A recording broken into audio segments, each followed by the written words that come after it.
अभी चाइना ने अरुणाचल के 30 जगहों के नाम बदल दिए। 7 साल में ये चौथी घटना है। मैं आपके घर का नाम बदल दूं तो मेरा घर बन जाएगा क्या?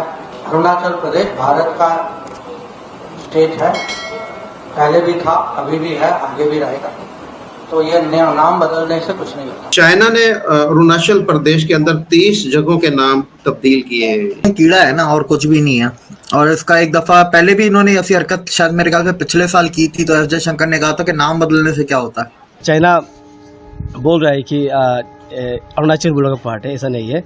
अरुणाचल इंडिया का पार्ट है और हमेशा रहेगा। जय हिंद, जय भारत। बीजेपी का जो सबसे बड़ा हथियार है वो पाकिस्तान मुखालिफ बयानियां, इस्लाम मुखालिफ बयानियां बेचना है, और उसी की बुनियाद पर वो वोट लेती है, उसी की बुनियाद पे जीतती है और उसी की बुनियाद पर हुकूमत करती है। तुम 1800 साल पीछे जा सकते हो, तो फिर हम 9000 साल 25,000 साल भी पीछे जा सकते हैं, क्योंकि इंडिया का पूरा चाइना देना पड़ेगा उनको पूरा चाइना, आधा चाइना देना है। शिंजियांग सर इंडिया का ऐसा था, और शिंजियांग तो 2000 साल पहले था। ये कनिष्क डायनेस्टी थी, कनिष्क डायनेस्टी का हिस्सा था ये। इसराइल के निहत्थे फलस्तीनियों पर बमबारी जारी है और दूसरी जानिब इसराइल के सहूलतकार अमेरिका के सदर की जानिब से एक नया बयान सामने आ गया है। जो बाइडेन के मुताबिक अरब ममालिक मुस्तकबिल में इसराइल को तस्लीम करने को तैयार है। अगर मांगने का कोई ओलंपिक्स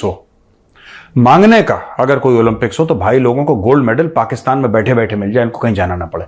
जो बोया था, जो तैयार की थी, वो फसल आपके सिर पे आन पहुंची है, बल्कि आपको उसने पानी सरों के ऊपर से गुजर चुका है। अब ये बहुत दफा मैं कह चुका हूं बार बार कि असल में हम ऑलरेडी डूब चुके हैं। जो क्लेम कर रहा है कि अरुणाचल चाइना का हिस्सा है, वो कभी था ना कभी रहेगा।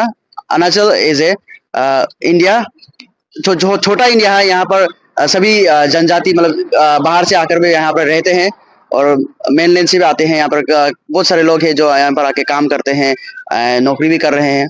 और ये अरुणाचल कभी चाइना का होगा नहीं। अरुणाचल इंडिया है और इंडिया ही रहेगा। चाइना बोल रहे कि अरुणाचल वो लोग का है, बट अरुणाचल हम लोग का ही है, इंडिया का ही, और हम लोग इंडियन ही रहेगा। चाइना ने अरुणाचल प्रदेश के अंदर 30 जगहों के नाम तब्दील किए हैं। ये जरा इसके बारे में बताइएगा, ये ऐसा क्यों किया?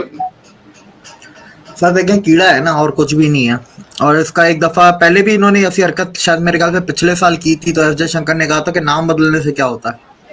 तो बात हुई है नाम बदलने से क्या होता है। बाकी चाइनीज का ये क्लेम है कि अरुणाचल प्रदेश जो है वो तिब्बत का हिस्सा है, और आज से कोई 1800 साल पहले उनकी चाइनीज कोई डायनेस्टी थी, तो ये उसका हिस्सा है। ये अरुणाचल उनके कब, चलो ठीक है, मान लिया वो उस टाइम पे 1800 साल पहले वो उसका हिस्सा था। तो फिर महाभारत की बात भी कर लेते हैं, वेदों की बात भी कर लेते हैं।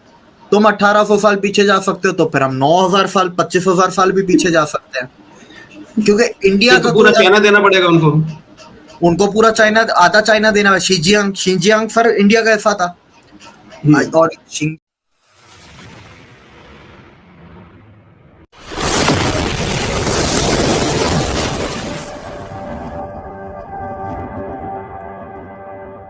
शिंजियांग तो 2000 साल पहले था। ये कनिष्क डायनेस्टी थी, कनिष्क डायनेस्टी का हिस्सा था ये शिंजियांग।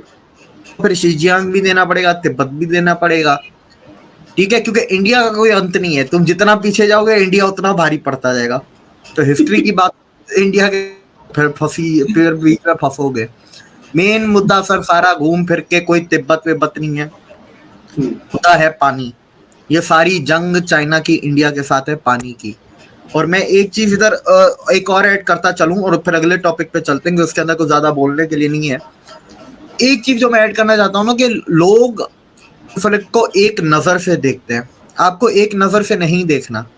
हर कॉन्फ्लिक्ट एक अलग मकसद के लिए, एक अलग वक्त पे शुरू किया गया, एक अलग लोगों के द्वारा शुरू किया गया।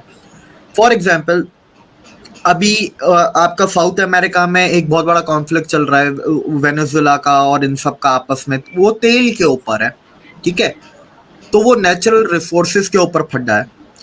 इजराइल और गाजा का फड्डा जो है वो एक इनका आप समझे प्रॉपर्टी क्लेम्ड का है, प्रॉपर्टी का है, जमीन का है, लेकिन ओवर द टाइम वो प्रॉपर्टी से मजहबी बन गया। रशिया यूक्रेन में जाएंगे तो वो नेशनल सिक्योरिटी का मसला है, वो अमेरिका ने शुरू किया। चाइना और ताइवान में जाएंगे तो इधर एक हिस्टोरिकल है। इधर क्या है कि 1948 में जब कम्युनिस्ट पार्टी जीती, तो जो चाइना की डेमोक्रेटिक पार्टी थी वो भाग के ताइवान आ गई। वो एक अलग फड्डा है। आप सारे फड्डों को एक तरीके से नहीं देख सकते कि उधर लोग मर रहे हैं, इधर लोग मर रहे हैं, भाई हर जंग का इंडिया का फड्डा हुआ चाइना के साथ, उससे पहले नहीं था, और वो पानी के लिए हुआ। तो हर मसले का, हर जंग का मकसद अलग है। श्रीलंका के अंदर जो है कुछ मामलात हैं, उनके साथ कोई चल रहे, कोई फॉल्स फ्लैग ऑपरेशन के हवाले से खबरें आ रही हैं और मीडिया के ऊपर इस तरह की रिपोर्टिंग हो रही है। आपको याद होगा पिछले जब इलेक्शन से तो पाकिस्तान के साथ उन्होंने एक फॉल्स फ्लैग ऑपरेशन कर दिया था। तो ये हर गुजरते दिन के साथ आप देख रहे हैं कि जो इंडियन प्राइम मिनिस्टर है फिर उनके अंदर इज़्तिराब बढ़ता जा रहा है।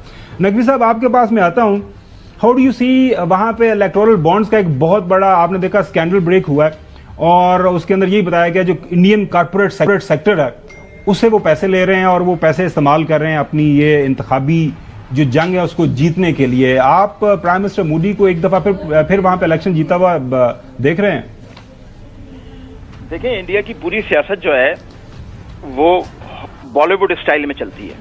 जिस तरह बॉलीवुड की फिल्में बनती हैं जिसमें ना होने वाली चीजों को वो पॉसिबल करके दिखाते हैं, नामुमकिन चीजों को, इसी तरह इंडिया की सियासत है। ये फॉल्स फ्लैग ऑपरेशन की जो आपने बात की श्रीलंका के हवाले से, ये इंडिया का एक्चुअली तरीका वारदात है पूरी दुनिया में। ये फॉल्स फ्लैग ऑपरेशन करते हैं और ज्यादातर इस तरह के फॉल्स फ्लैग ऑपरेशंस में वो पाकिस्तान पे इल्जाम लगाते हैं क्योंकि बीजेपी का जो सबसे बड़ा हथियार है वो पाकिस्तान मुखालिफ बयानियां, इस्लाम मुखालिफ बयानियां बेचना है और उसी की बुनियाद पर वो वोट लेती है, उसी की बुनियाद पे जीतती है और उसी की बुनियाद पर हुकूमत करती है।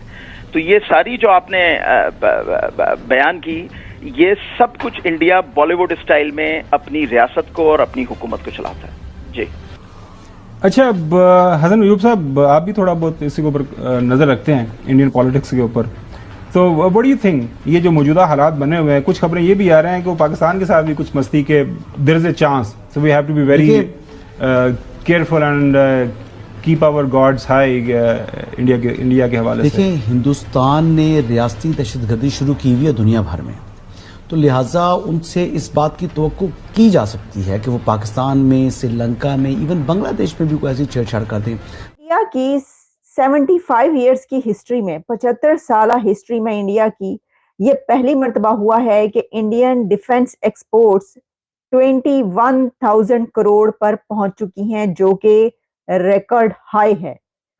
और इतने हाई पॉइंट पर इस वक्त इंडिया के डिफेंस एक्सपोर्ट्स हैं कि जो आज से पहले कभी नहीं पहुंची थी।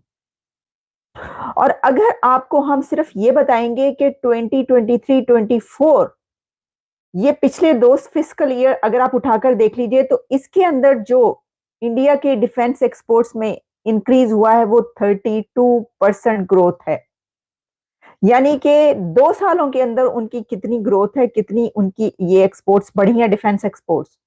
और इंडिया टॉप 25 आर्म्स एक्सपोर्टर बन गया है। इस वीडियो को लाइक करिए, हमारे चैनल को सब्सक्राइब करिए, बेल आइकन दबाना बिल्कुल भी मत भूलिएगा।